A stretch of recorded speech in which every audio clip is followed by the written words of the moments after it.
ஓ, லோவா இருக்கு சிஸ்டர்.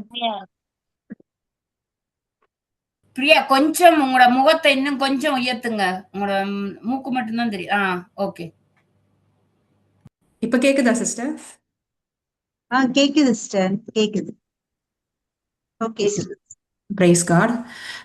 இன்னைக்கு நாங்க வந்து யோவான் 6வது அதிகாரம் இறைவார்த்தைகள் 1 15 வரைக்கும் எடுத்தவங்க யாராவது வாசிக்க முடியுமா? யோவான். இயேசு கலிலியா கடலை கடந்து மறுகரைக்கு சென்றார். அதற்கு திபேரியா கடல் என்று பெயர் உண்டு. உடல் நலமற்றோருக்கு அவர் செய்து வந்த அருமடையாளங்களை கண்டு மக்கள் பெருந்திரளாய் அவரை பின்தொடர்ந்தனர். இயேசு மலைமேல் ஏறி தம் சீடரோடு அமர்ந்தார்.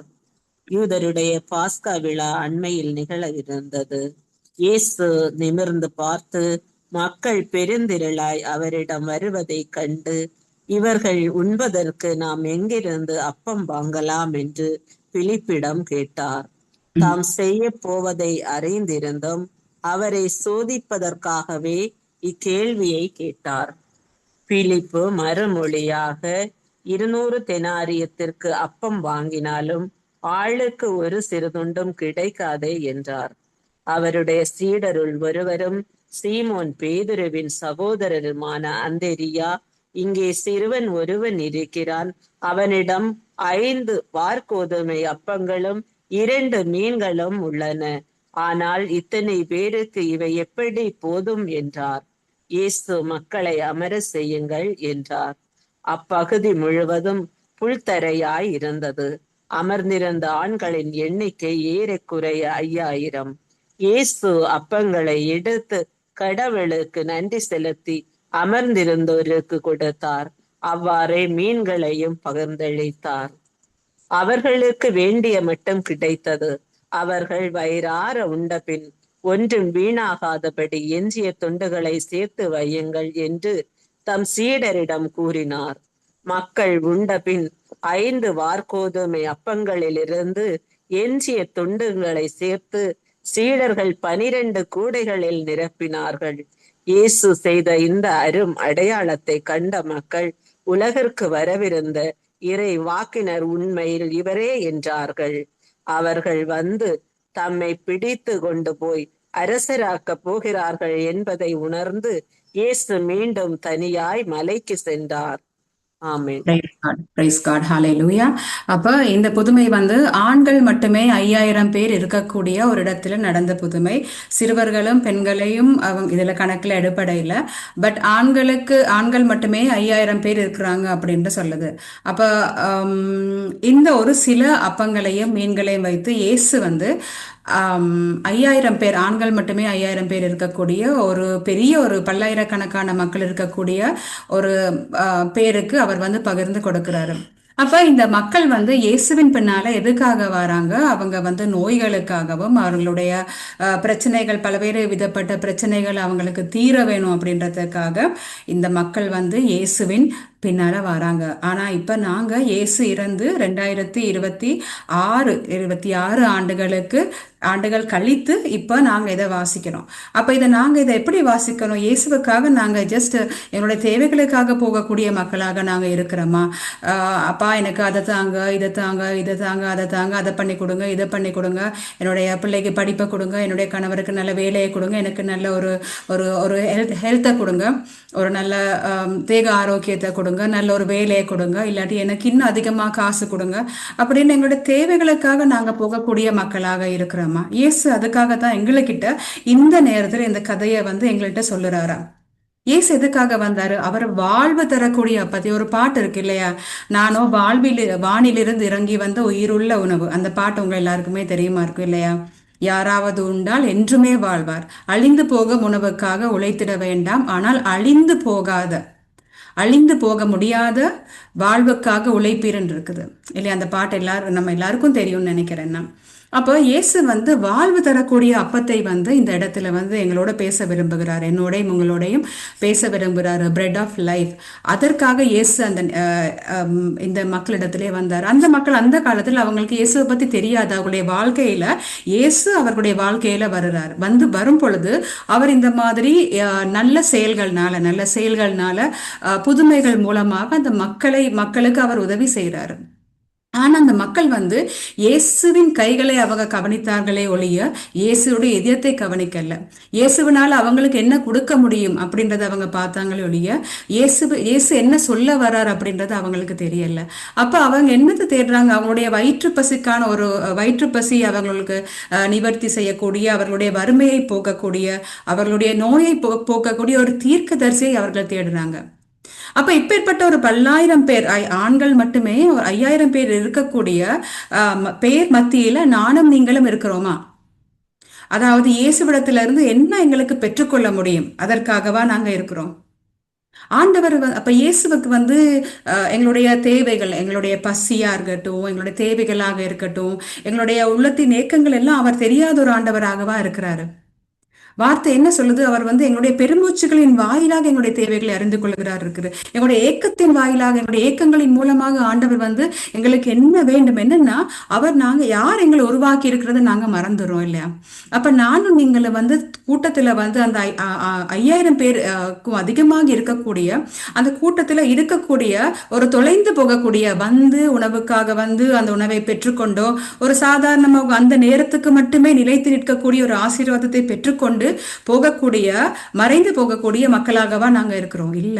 நாங்க இங்க இருக்கிறதுக்கு காரணம் எங்களுடைய ஆத்மா இறைவனோடு இணைய வேண்டும். அதற்காக உடலுக்கு வந்து தீர்வு என்ன? என்னுடைய உடல் பசி, எனக்கு பசிக்குது, என்னுடைய தீர்வு வந்து உணவாக இருக்கக்கூடும் இல்லையா?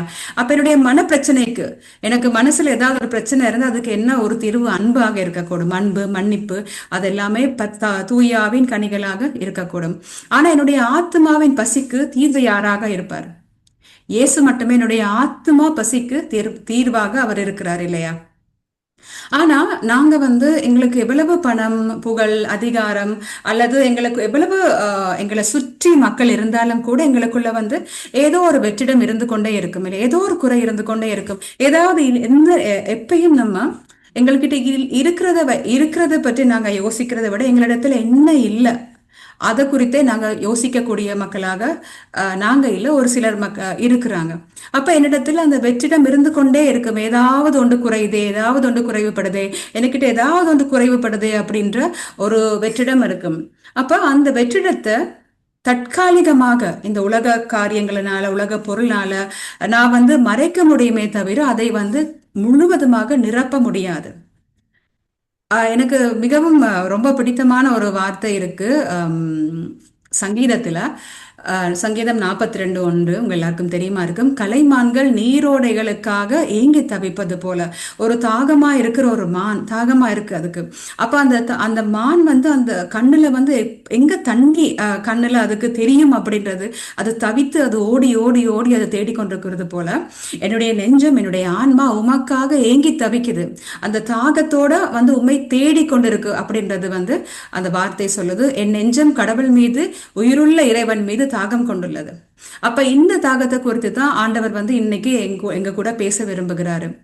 புனித செயின்ட் அகஸ்டின் வந்து என்ன சொல்றாருன்னா, மனிதன் வந்து கடவுளுடைய சாயல படைக்கப்பட்டிருக்கிறார். அது எங்க எல்லாருக்கும் தெரியும். அப்போ ஒரு பொருளை வந்து அவர் வந்து என்னையும் உங்களையும் படைத்திருக்கிறாரு.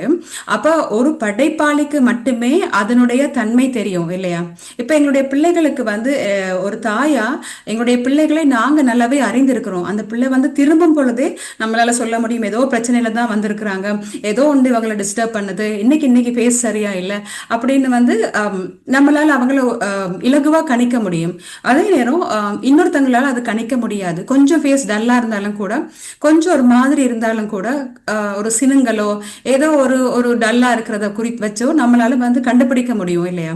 என்னன்னா நாங்க எங்களுக்கு வந்து அந்த பிள்ளைய வந்து நாங்க முழுவதுமா நாங்க அறிந்திருக்கிறோம்.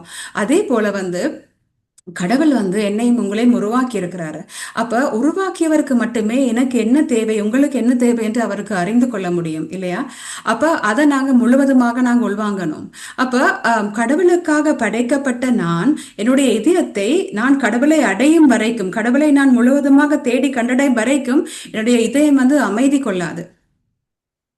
அதை நாங்க முதலாவதாக அறிந்து அந்த வெற்றிடம் இருந்து கொண்டே இருக்கும். அந்த வெற்றிடம் வந்து ஆண்டவருடைய அன்பை நான் முழுவதுமாக பெறும் வரைக்குமே என்னுடைய என்னுடைய என்னுடைய இதயம் வந்து அமைதி கொள்ளாது. ஆனா இப்ப இதுல இந்த உவமையில நாங்க பார்க்கும் பொழுது ஒரு சிறுவன் வந்து அவனிடத்துல இருந்த சில 2 அப்பங்களையும்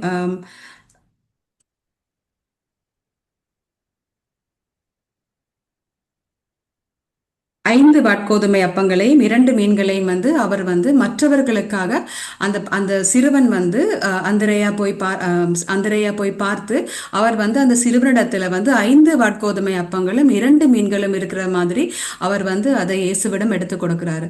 அப்ப என்னுடைய இந்த ஏக்கம் வந்து நான் மற்றவர்களுக்கு என்னை வந்து கொடுக்கும் பொழுது இயேசு எவ்வாறு அந்த அப்பத்தை எடுத்து நன்றி செலுத்தி அதை வந்து பிட்டு அவர்களுக்கு கொடுக்கிறாரோ அந்த மக்கள் எல்லாரும் பசியா ஆடுறாங்க. அதே போல எங்களுடைய வாழ்க்கையிலும் நாங்க என்ன பண்ணணும்னா, நான் எனக்காக என்னுடைய குடும்பத்துக்காக என்று சொல்லி நான் என்னுடைய வாழ்க்கை வட்டத்தை நான் குறுக்கி கொள்ளாது, என்னுடைய வாழ்க்கை அந்த வட்டத்திலிருந்து நான் வெளியே வரணும் இல்ல. இயேசு நீங்க பாத்தீங்கன்னா யோவான் 6 இந்த கடைசி 15வது வசனத்துல அவர்கள் வந்து தம்மை பிடித்து கொண்டு போய் அரசராக போகிறார்கள் என்பதை உணர்ந்து இயேசு மீண்டும் தனியாக மலைக்கு சென்றார். அப்ப இயேசு வந்து அவங்களுக்கு விடுதலை பெற்றுக் கொடுப்பது அரசியல் விடுதலை என்று அவங்க நினைத்தாங்க. ஆனா இயேசு வந்து அவர்களுக்கு என்ன விடுதலை கொடுக்க வந்தார்? அன்பு உறவு என்றால் எது என்று காட்ட அவங்கள இயேசு வந்து அதை அவங்க சொல்லிக் கொடுத்தாங்க. இயேசு என்ன சொல்லிக் கொடுத்தாரு? அன்பை பற்றி அவங்களுக்கு அவர் வந்து சொல்லிக் கொடுக்கிறார். அவர் செய்த ஒவ்வொரு புதுமையும், அவர் செய்த ஒவ்வொரு காரியமும் வந்து அன்பை நிலைநாட்டுவதாகவே இருந்தன. ஆனா நாங்களும் வந்து எங்களுடைய இந்த சின்ன வட்டத்துல நாங்க இருக்கும் பொழுது எங்களுடைய கோபத்துக்கும் எங்களுடைய ஏமாற்றத்துக்கும் பின்னால் இருக்கக்கூடிய அந்த வெற்றிடத்தை நாங்க புரிந்து கொள்ள வேணும். யாராவது ஒருத்தங்க எங்கள்கிட்ட வந்து ஒரு கோபத்தினாலோ இல்லாட்டி ஒரு ஏமாற்றத்தினாலோ அவங்க வந்து எங்களோட பேசும் பொழுது எங்களுக்கு என்ன தெரிய வேணும்னா, அவங்க உண்மையிலே வந்து தேடுவது என்ன, எதுக்காக அவங்க இவ்வளவு கோபப்படுறாங்க, எதுக்காக அவங்க இவ்வளவு ஏமாற்றத்துக்கு உள்ளாக்கப்படுறாங்க அப்படின்றது. அப்ப இதுல இயேசு வந்து அவங்களுக்கு என்ன தேவையோ அதை வந்து இயேசு அவங்களுக்கு பெற்றுக் கொடுத்தார். ஆனா இயேசு இப்ப என்ன சொல்றாருன்னா, நானும் நீங்களும் வந்து எங்களுடைய பிரச்சனையை பத்தி நாங்க இயேசு கிட்ட சொல்லக்கூடாது. இயேசுவே எனக்கு பசிக்குது, இயேசுவே எனக்கு அப்படி இருக்கு, இயேசுவே எனக்கு எப்படி இருக்கு அப்படின்னு அவர் என்ன சொல்லி கொடுக்கிறாரு? அவர் எங்களுக்கு காட்டியும் கொடுத்திருக்கிறார். என்னன்னா, இயேசுவை வந்து எங்களுடைய பிரச்சனைகள்கிட்ட நாங்க பேசணும். ஏன்னா இயேசு என்ன உருவாக்கி இருக்கிறார், அவருடைய சாயல் உருவாக்கி இருக்கிறார், அவர் எனக்கு அதிகாரம் கொடுத்திருக்கிறாரு. மலைகளை தகர்த்தெறியக்கூடிய அந்த வல்லமை எனக்கும் உங்களுக்கும் கொடுத்திருக்கிறார். அப்ப அவர் என்ன சொல்றாருன்னா, நாங்க மற்றவர்கள் பின்னால யார் புதுமைகள் செய்யறாங்களோ, யாரு வந்து ஒருத்தரால் செய்ய முடியாத காரியங்களை அவங்க செய்யறாங்களோ அவங்க பின்னால போகக்கூடாது. நாங்க எங்களுடைய ஆண்டவரை என்னை யார் உருவாக்கி இந்த உலகத்துக்கு அனுப்பி இருக்கிறாரோ அவரை பற்றி நான் வந்து என்னுடைய பிரச்சனைகள் கிட்ட பேசணும் அப்படின்னு சொல்லியிருக்கிறாரு. ஒரு பூட்டுக்கு வந்து எப்படி ஒரு சாவி மட்டுமே பொருந்துமோ அதே மாதிரிதான் என்னுடைய இதயத்துக்கு என்னுடைய ஆன்மாவுக்கு வந்து அவருடைய அன்பு மட்டுமே சரியாகும். அந்த அன்பு போட்டா மட்டுமே என்னுடைய அந்த வெற்றிடம் வந்து நிவர்த்தி செய்யப்படும். இதுதான் நான் அவங்க கூட இன்னைக்கு ஷேர் பண்றது.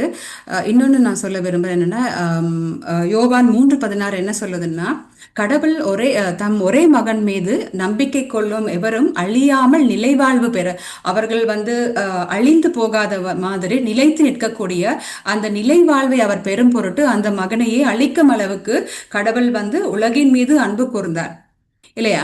எதுக்காக அவர் அன்பு கூர்ந்தாருன்னா, எல்லாருமே ரோமர் 3:33 என்ன சொல்றதுன்னா, பாவம் செய்து கடவுள் கொடுத்த மேன்மையை எல்லாருமே இழந்து போயினர், நாங்கள் எல்லாமே இழந்து போனோம். ஆனாலும் இயேசு கிறிஸ்து நிறைவேற்றிய மீட்பு செயலின் மூலமாக கடவுளுடைய அருளால் இலவசமாக அவருக்கு ஏற்புடையவர்கள் ஆக்கப்பட்டன. அப்ப இது நம்முடைய கிருபை. அப்ப எங்களுடைய கிருபை வந்து எங்களுக்கு எவ்வளவு ஆசீர்வாதமாக எங்களுக்கு பெற்றுக் கொடுக்கப்பட்டிருக்கு. இது நானும் நீங்களும் செய்யக்கூடிய நல்ல காரியங்களால் அல்ல, இயேசு அவர் செய்து கொடுத்த அந்த சாக்ரிஃபைஸ் மூலமாக எனக்கும் உங்களுக்கும் இந்த கிருபை பெறப்பட்டிருக்கிறது. அப்ப அந்த கிருபையை நானும் நீங்களும் எந்த மாதிரி யூஸ் பண்றோம் இல்லை அவர் அவருடைய இரத்தத்தை சிந்தி அவர் பாடுபட்டு அவரை தியாகம் செய்து அவர் பெற்றுக் கொடுத்த அந்த கிருபை எனக்கும் உங்களுக்குமாக நாங்கள் இதை எவ்வாறு நாங்கள் வந்து யூஸ் செய்கிறோம். ஆண்டவரே எனக்கு அது தாங்க இது தாங்க எனக்கு அது இல்லை இது இல்லைன்னா இந்த நேரத்தில் ஆண்டவர்கிட்ட கம்ப்ளைண்ட் பண்ணக்கூடிய மக்களாக இருக்கிறோமா, இல்லாட்டி அவர் கொடுத்த அந்த கிருபையின் மூலமாக அவருடைய அதிகாரத்தை நாங்கள் உபயோகித்து எங்களுடைய தேவைகளை நாங்கள் பூர்த்தி செய்யக்கூடிய மக்களாகவும் அந்த கிருபையினால் எங்களிடத்துல யாரு வாராங்களோ அவர்களுடைய தேவைகளையும் பூர்த்தி செய்யக்கூடிய மக்களாக இயேசுவினுடைய ரெப்ரசன்டேட்டிவாக 2026 வருடங்களுக்கு முன்பாக அவர் செய்து காட்டிய அதே புதுமைகளை நானும் நீங்களும் இன்று செய்ய வேண்டும் என்றதுக்காகத்தான் இயேசு இந்த அதிகாரத்தை இன்று வந்து எங்களுக்காக கொடுத்திருக்கிறார். அப்ப அந்த அதிகாரத்தை நாங்கள் உபயோகித்து அவர் செய்த காரியங்களை நாங்களும் செய்து அவருடைய அன்பை வந்து நாங்க மற்றவர்களுக்கு பெற்றுக் கொடுக்க வேண்டும் என்று தான் இதுல வந்து நான் இதை வந்து உங்களோட ஷேர் பண்றேன். அப்ப நாங்க வாழ்வு என்ன சொல்றது, ஜஸ்ட் நாங்க வந்து அந்த அப்பத்துக்காக வந்து ஆண்டவருடைய நன்மைகளுக்காக மட்டும் நாங்க வந்து இயேசுவிடத்துல நாங்க வராம அவர் என்றும் அழிந்து போகாமல் இருக்கக்கூடிய எங்களுடைய ஆத்மாவை அதற்காக நாங்கள் உழைக்க வேணும். அதுதான் நான் இன்னைக்கு உங்க கூட ஷேர் பண்ண இருக்கிறது. ஒரு சின்ன பிரேயரோட முடிப்போம். ஹல்லேலூயா ஹல்லேலூயா ஹல்லேலூயா. அன்பின் ஆண்டவரே இயேசுவே உமக்கு நன்றி ஆண்டவரே. அப்பா எங்களுடைய பாவங்களுக்காக ஆண்டவரே நீர் சிலுவையை ஏற்றீர் ஆண்டவரே. அப்பா இதோ எங்களுடைய இதயம் ஆண்டவரே அமைதி இல்லாமல் காணப்படும் ஒவ்வொரு நேரத்திலும் ஆண்டவரே அப்பா ஹல்லேலூயா. அதற்கு அர்த்தம் ஆண்டவரே இன்னும் நான் என்னை படைத்த ஆண்டவரே அப்பா உண்மை இன்னும் கண்டடையவில்லை என்பதே அர்த்தம் ஆண்டவரே. அப்பா இன்று எங்கள் ஒவ்வொருவருடைய இதயத்தையும் தொடும் ஆண்டவரே. அப்பா எங்களுடைய வாழ்க்கைக்குள்ள வாங்க ஆண்டவரே. அப்பா எங்களுடைய இதயத்துக்குள்ளாக வாங்க ஆண்டவரே.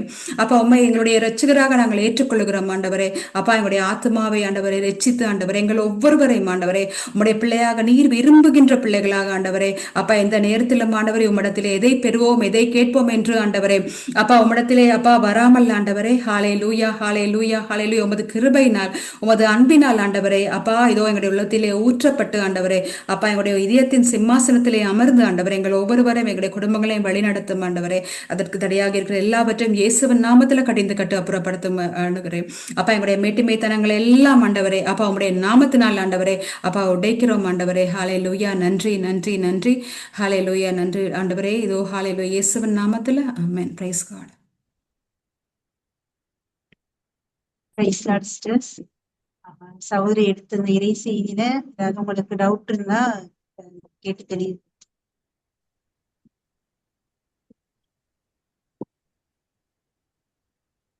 சிஸ்டர்ஸ் எதுவும் டவுட் இருக்கா? ஒரு